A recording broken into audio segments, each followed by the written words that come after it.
Resulta increíble de creer, pero hasta el año 1879 el odio hacia los judíos, el mismo que ya contaba con más de 2 milenios de historia, no tenía siquiera nombre. Ese mismo año, un político judeófobo alemán llamado Wilhelm Marr acuñó el término antisemitismo, camuflando que se trataba de un odio hacia una identidad nacional y religiosa muy específica que eran los judíos. El vocablo de Marr era errado por varias razones. Primero, ya entonces, y más aún en la actualidad, no hay razas, y menos aún razas semitas. Puede hablarse de lenguas semíticas o de pueblos semitas que vivían en la antigüedad remota. Las lenguas semitas que aún se hablan son el hebreo, el árabe, el arameo y el idioma amárico de Etiopía. El judeófobo no odia a quien habla hebreo, árabe, arameo o amárico, odia específicamente al judío. El segundo problema es que nunca se organizaron partidos, movimientos y nunca se abrieron páginas de Facebook contra los semitas. No solo que no hay, sino que nunca hubo. Este tipo de confusión se presta para que el judeófobo clásico haga su maléfico juego de palabras. ¿Cómo podemos nosotros, los portavoces árabes palestinos de Chile, ser antisemitas si nosotros también somos semitas? El anterior secretario general de la Liga Árabe, el egipcio Amer Musa, respondió a una acusación preguntando ¿cómo vamos a ser antisemitas si nosotros somos semitas? Respuesta clásica y falsa. 3 respuestas a este silogismo mentiroso. 1. Ya lo hemos dicho, no existen actualmente pueblos semitas. Las lenguas son las semíticas. 2. El término acuñado por Wilhelm Marr se arraigó y hoy es usado por muchos. Incluso en hebreo el fenómeno se conoce como antisemut, pero no por eso la palabra es exacta y adecuada. 3. El antisemita no odia a los semitas, odia a los judíos. En 1882, un prestigioso pensador judío, Leon Pinsker, sugirió una palabra más apropiada para caracterizar el encono hacia los judíos: judiofobia. Judiofobia es más precisa porque en el prefijo señala el verdadero destinatario del odio, que es el judío, y en el sufijo fobia alude a su carácter irracional. Una aclaración importante: en psicología, fobia significa miedo. Por ejemplo, miedo a los lugares cerrados es claustrofobia. Sin embargo, en ciencias sociales posee un significado cercano al odio, como lo vemos en la xenofobia, que es el odio a los extranjeros. Ahora bien, la judiofobia no es una forma de xenofobia, puesto que los judíos no son extranjeros de los países en los que viven. Tampoco es una especie de racismo, ya que los judíos no son una raza. Existe un problema suplementario con la palabra antisemitismo. El prefijo anti, combinado con el sufijo ismo en la palabra antisemitismo, sugiere una opinión que viene a oponerse a otra opinión, como puede ser la antiglobalización. El problema es que la judiofobia no es una opinión, es odio. Jean-Paul Sartre, en su famoso libro sobre el tema, nos aconseja no permitirle al judeófobo disfrazar su odio como si se tratase de una opinión. El judeófobo no opina, él odia.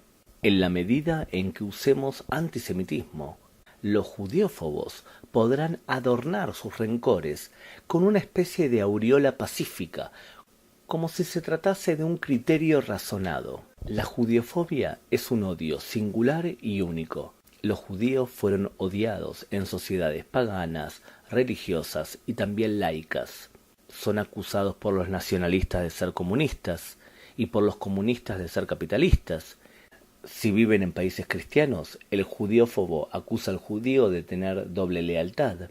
Y si vive en Israel, el judeófobo acusa al judío de ser racista. Si gastan mucho, son ostentosos, pero si ahorran, son unos tacaños. Si se asimilan a sus países, son espías para destruir a las sociedades. Y si se encierran, el judeófobo también los demonizará diciendo que son tan cerrados, ¿por qué la judiofobia es tan especial? Ante todo porque es un odio muy antiguo. Robert Wistrich tituló un libro sobre el fenómeno como el odio más antiguo. La judiofobia existe de forma continua desde hace más o menos 2500 años.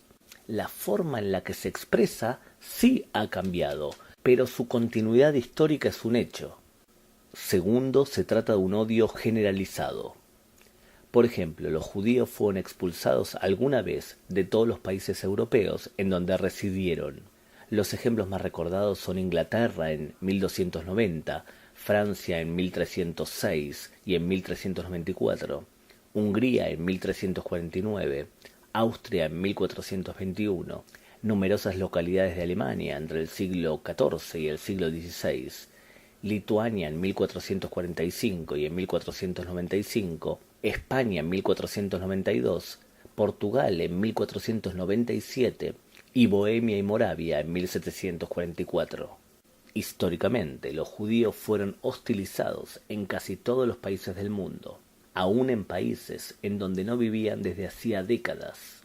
Al ser un fenómeno esencialmente europeo, las expulsiones y el odio se manifestaron especialmente allí. Tercero, se trata de un fenómeno permanente, ya que la judiofobia continúa durante años, décadas e incluso siglos después que los judíos hayan partido.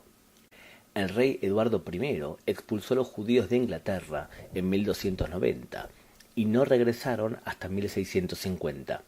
Sin embargo, Shakespeare, que no era un antisemita, pudo crear su estereotípico Shylock, el judío del mercader de Venecia, después de 3 siglos en los que en su país no había judíos. La audiencia insultaba y se burlaba de alguien al que ni ellos, ni sus padres, ni sus abuelos habían conocido nunca personalmente. La presidenta de Argentina, Cristina Kirchner, también utilizó al personaje antisemita de Shylock para atacar los fondos buitres, fomentando a conciencia sentimientos judiófobos. En Latinoamérica, por ejemplo, Julián Martel escribía su novela La Bolsa, en donde acusaba a los judíos de haber hecho quebrar la Bolsa de Comercio de Buenos Aires en 1890, una época en la que virtualmente no vivían judíos en Argentina. Julián Martel simplemente importó la judiofobia europea. Cuarto, la judiofobia es un fenómeno profundo. Los estereotipos mentales en contra de los judíos están tan hondamente arraigados que si una persona intenta convencer a su sociedad que la culpa de todos los males la tienen los pelirrojos, deberá desarrollar toda una literatura contra ellos, crear mitos y enarbolar calumnias, hasta conseguir por fin demonizar al pelirrojo.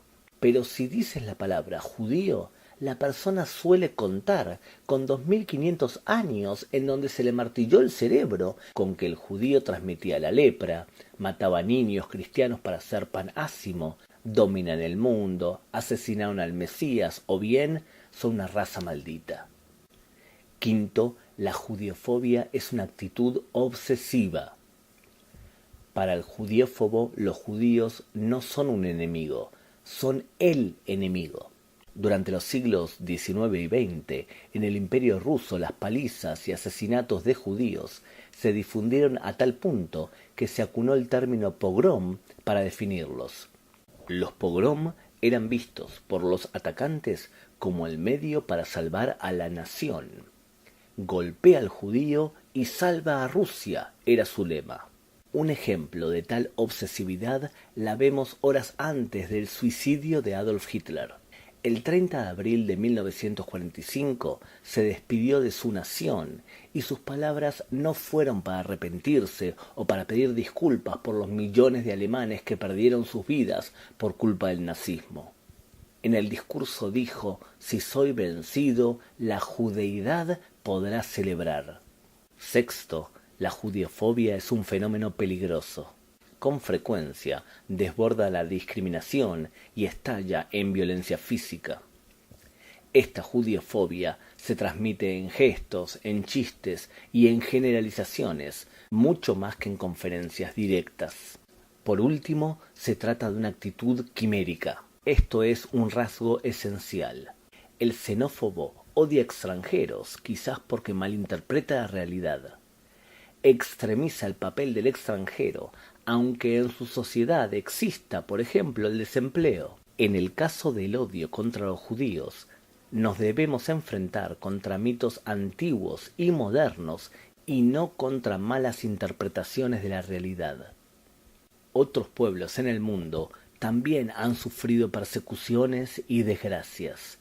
Sin embargo, solamente los judíos sufren por este fenómeno que es antiguo, generalizado, profundo, permanente, obsesivo, peligroso y quimérico, la judiofobia.